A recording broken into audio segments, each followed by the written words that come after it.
To the stage now is Kris Swartz. He's the farmer and chair of the Ohio Agriculture Conservation Initiative. Also joining us is Dr. John Fulton, professor and extension specialist of the College of Food, Agricultural, and Environmental Sciences at The Ohio State University, and Jordan Hoewischer, a coworker of mine. He's director of water quality and research at Ohio Farm Bureau. This assessment report is being used by farmers in the Lower Maumee watershed to manage water and nutrients. It's going to show ample conservation efforts as well as areas for improvement and continued farmer education and resources by OACI. And Kris, this has been something that has been in the works now, and when we first came up with OACI, and I want to show everybody exactly who's involved in this, you'll see that it is a very unique group of organizations. And we got together, Jordan, I think it was 2.5 years ago or so, in a little township hall in Ostrander, with groups that really wouldn't even sit at the same table. We got around the same table for 2 days during a retreat and talked about forming OACI, and these organizations came up with a very good plan of certification and assessment. Certification program is now available, as you all know, around the state to farmers to sign up through our website or through the app to become certified through OACI. This second step is this assessment report that really gives us a baseline, gives us a snapshot in time of what's happening in Northwest Ohio and the very important Huck 8 watershed there in the Lower Maumee. So you'll see all the counties that were involved in this report and how many fields that were surveyed and in Huck 8. And so some of the things that we want to talk about are the results. But before we get to the results, Kris, take us back to the start of talking about putting this assessment report together, what it was going to be and how it's going to be used in the future. Okay, so the genesis of this assessment was that, and I think it was driven largely by some of us in the soil and water world, that we continue to see outside organizations telling me what conservation was in my watershed. And I would go outside and I'd say, those don't match what I see visually. And a lot of the things, and there's some educational institutions, that school up north always publishes one, telling me what conservation is in my watershed, and it's all on modeling. And they model and they say, well, our models tell us this is what's going on. And we said, let's certify, let's do a real statistical study to see what conservation is. Maybe the models are right, maybe they'll match up and we can have more confidence in them. I don't know if that's going to be the case, but we wanted to get a baseline of what conservation is in a watershed on 1 year, and then we can start tying those practices to some stream monitoring results. It's going to be an ongoing process, but I think it's going to be the first set of data that really gives us true, verifiable practices that are on the ground in 1 year. Dr. Fulton, for your part, obviously it was the survey aspect. Walk us through the process, how it worked on your end.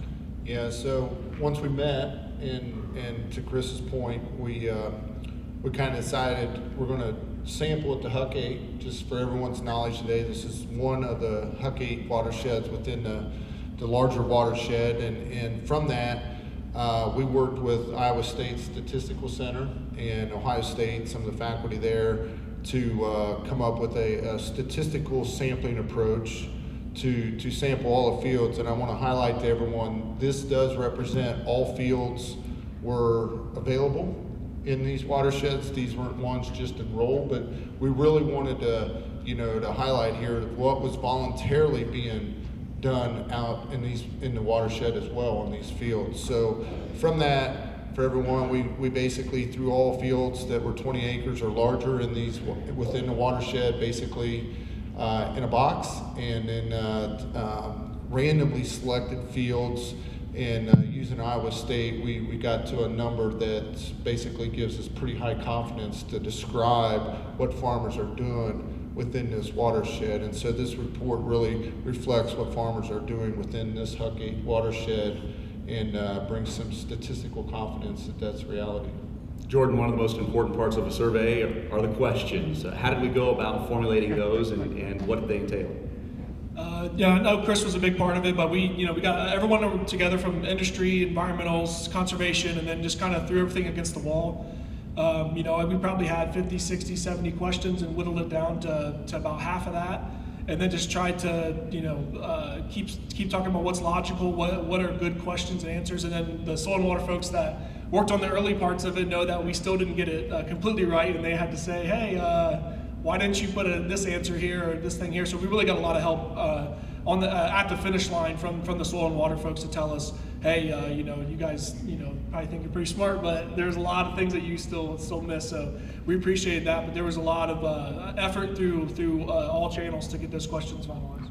We're going to go through a couple of the statistics that are going to be a part of this report. The report is much more in-depth, and it's going to be sent out to media and the general public here at 10 o'clock this morning, but wanted to give you all a preview of exactly what this shows. And the first slide I'll show is the enrolled in a cost share program percentage. So 66% of fields surveyed enrolled at a cost share program at the local, state, or national level. And I'll ask my panel of experts to kind of weigh in on these as we go. Kris, 66% sounds like a big number. Is that about what you expected? Truthfully, that's higher than I was expecting. I was surprised, pleasantly surprised by that. I mean, and part of this is this survey was pre-H2 Ohio. So, H2 Ohio practices hadn't hit the ground on a large portion of this watershed. So I thought this was an impressive number. Yeah, I mean, I thought it was pretty good just for the fact that we understood the farmers that came out to H2 Iowa rollout meetings, but the fact that you see the follow through, the sign up, it just shows you that the logical volunteer projects that are there, farmers will come out, and I think I can't wait for the next time we come back to this watershed so that we can see how H2 Ohio, EQIP, and other programs have kicked into gear. We also looked at the acres farmed and the ownership status of the fields that we surveyed. 48% of the farms were owned, 52% leased. Jordan, I guess my question here is, why is this an important stat? It's extremely important. Farmers have maybe a harder decision to make on long-term conservation, long-term nutrient management, switching to something that takes investment. If you're insecure about if that land's going to be a piece of your operation, it's really tough to make those decisions. So really understanding, okay, how many fields out there are owned by someone who doesn't farm it? How do we get to those people, educate them that conservation is important, talk to their farmers, get a lease on paper, get them some security to know that, hey, if I'm doing a ditch or doing a grass waterway or switching to no-till, that this 50-acre field is going to be in my operation for enough time to reap those benefits. Kris, as far as tillage type is concerned, 50% either no-till or minimally tilled. Surprised? In that watershed, no. I think that was about where I thought it would be. I think that statistic is going to be greatly influenced by the season. I mean, the weather patterns of that each year is going to dictate some of that, but that's about where I thought it would be.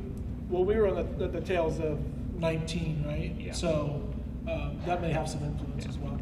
Yeah. Nutrient source was our next topic of conversation. Commercial fertilizer, 86%. Kris, really no surprise there either. No, I think, and we want to look at that pretty detailed because, there's a lot of outside groups who are pointing every finger they have at the livestock industry, the livestock guys. And I think we really want to define if there's any differences in how manure or commercial fertilizer are applied. But this shows that, the vast majority of the nutrients that are going down are coming from the commercial fertilizer. As far as soil testing, it's a huge component for H2 Ohio, as you all know. Frequency is something that we measured through this survey. 83% sample every 3 years. 87% are using precision agriculture. And Dr. Fulton, I know that's something that excites you. That's kind of your bailiwick there at Ohio State. Talk about what you thought of these results. Well, I was a little surprised to see that level of grid or zone sampling being used, but that's a pretty high statistic. And I think it goes to show that growers are looking at contemporary means to inform their nutrient plans and applications of nutrients. But that was a big surprise to me to see that. And one thing that we didn't probably highlight, but is in here, is that that also informs us that we may not need fertilizer as well. And so when we look at some of the data collected, it's good to see that we're not just taking a composite, but we're looking at the fields subfield level and really informing some of our nutrient management strategies. Kris, the one thing about H2 Ohio that I also want to point out when it comes to what we found through this assessment is that, there are 10 different options of ways to join H2 Ohio as far as some of the practices are concerned, because it's not a one-size-fits-all solution. It's not just doing one thing across the board that's going to make a difference. And in your area in particular, some of these practices do make sense and some simply don't. Yeah, I think H2 Ohio is great that it's the a la carte menu. I mean, if you're a no-till producer or if you're a full tillage producer, you can still do some of those practices. Some of the practices, particularly, I'm going to say BRT is a great practice. Sometimes it doesn't work in my watershed because for me, I do very little BRT because my fields are so consistent. It's dollars not wisely spent, but the grid sampling or zone sampling does allow me to make that decision. And so sometimes the best decision is really no decision on that one. One thing that goes along the lines of if a field is owned or leased is how long a farmer is in that particular field, and that's something that we surveyed as well. Years farming the field, only 5% farm the field less than 3 years. In Jordan, that's an important stat as well. Yeah, I mean, piggybacking on the lease versus owned, I mean, I think it is encouraging to see that, okay, even if there is 50% or so that are leasing fields, they're still in control of those fields for at least a few years, or crop rotation or two. But I think it still goes back to educating landowners who maybe are far removed from farming, and then getting a lease on paper. I mean, my father farmed for 50 years, and he doesn't have his lease right now with his leasee on paper, and he's like, oh, he's a good guy, I like him. And it's like, that's great, but just got to work hard to make sure those agreements are comfortable on each side and there's no uncomfortability about it, because with H2 Ohio, with EQIP, with other programs that come in with money, we want to make sure that those farmers can utilize those funds and keep moving the needle in the right direction. Something else we found was about fertilizer recommendation sources and soil sampling types. 66% of the farm fields surveyed use a retailer, 24% use a crop consultant, 9% do things on their own. Then we got into the VNMPs, which is a very important aspect of H2 Ohio. 54% of the fields surveyed through OACI's assessment report are covered by a VNMP, 44% not. Kris, your thoughts there? Obviously, we didn't want this report to be too rosy because there's still plenty of work to do in this watershed and the others in Northwest Ohio as well. Yeah, I think we all wish that number was higher. I think that's going to show some room for growth. I think when we come back to this watershed in 3 years, that number should be significantly higher, or we would expect it to be. If not, then we have to rethink our whole approach. But yeah, that was a little disappointing to me, that number. And then we talk about placement, another very important aspect. We hear every time there's an algal bloom that getting it directly into the ground is going to be one of the keys to getting healthier soil and healthier water across the state. In placement and timing is something we measured as well. Jordan, what's your takeaway from this particular research? I think it's obviously growing. I mean, it takes a lot of investments for farmers to do it, but again, with H2 Ohio and other ones, there's opportunities to grab some funds, or maybe even team up with a neighbor who's already got a toolbar of some sort. But hopefully this is encouraging to farmers to keep adding a field or two here and there, and trying to understand that getting those nutrients in the ground are the best things for you, and especially as we have super wet falls and wet springs and wet summers. It seems to be a challenge all around. Dr. Fulton, on the technology side, are we seeing more farmers start to think about taking this route and injecting? Yep. And so if you looked at the numbers, that we're seeing a slow progress in that. And I want to highlight too, as far as timing, we're seeing a shift, especially on the nitrogen side, of side dress being an advantage, and so bringing more of that application in season is a value, and so we see that in this report. Yeah, 70% side dressed in this report, Yep. So that's pretty impressive. Water management structure is something else that we looked at, and Kris, this was something else that I think it surprised a lot of people. 42% of fields had a water management program installed. 9% of the farm fields that we surveyed had multiple. Yeah, that one surprised me. That was higher than I anticipated. This is largely flat ground in Henry County, so a lot of those practices work there, so maybe I shouldn't have been surprised, but I thought that was a good number. Jordan, you're of course with the Blanchard River Demonstration Farms. This is something that you guys have taken a look at in all aspects of water management as well. Yeah, I mean, I think it's just about educating what's out there. I mean, obviously, like Kris alluded to, if you have a little bit of slope, some of these options aren't there. If you have no financial help, some of those options definitely aren't there. So I think it's just about, the general theme of all these conservation programs is, take a look at your operation, take a look at what's out there, and, try to fit in what fits in on your piece of land. VRT is something we looked at very closely as well. And Jordan, as you looked at some of these findings, what were your thoughts about how VRT is used in that Huck 8 watershed? Yeah, I mean, I think it's interesting without, talking back to the producers a second time. I think it's great that we have enough grid and zone sampling. We have the information that we need to VRT. Obviously, like Kris alluded to, that sometimes when you're even across the board, you're not always going to utilize VRT because it might be a waste of technology and money. But I think it shows that there's farmers that are ready. They're there. They have the information. They're soil testing mostly every 3 years. They have grid and zone sample. They're there and ready. So it's easy for them to flip that switch as opposed to maybe 20, 30 years ago when we're saying, hey, you should just soil test. I really think we need to update our information on, we need to make sure people are soil testing. Well, we've showed that, only 4% were soil testing, above 4 years. So it seems like we're getting those that want to soil test, and now it's taking them to the next level, getting more minute details, getting those finer points figured out so that they can be even more precision. And Kris, outside of VRT, we are seeing other nutrient management strategies taking place in that watershed as well.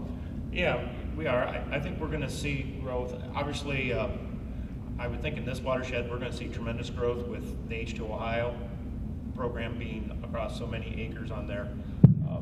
I think we're trending in the right direction. I'm curious to see how fast we trend. Let's talk about that, the future of these assessment reports. Dr. Fulton, this is the first time we've done this. Obviously, we learned a little bit about the process and how we go about collecting this data. How do you see this moving forward, and what are some of the things that you might change here as we get into the second and third year of these assessment reports? Well, to your point, we learned a lot, and we had our frustrations, but we got here and got a report and got a good baseline for this Huck 8 to begin to evaluate like we're talking about today.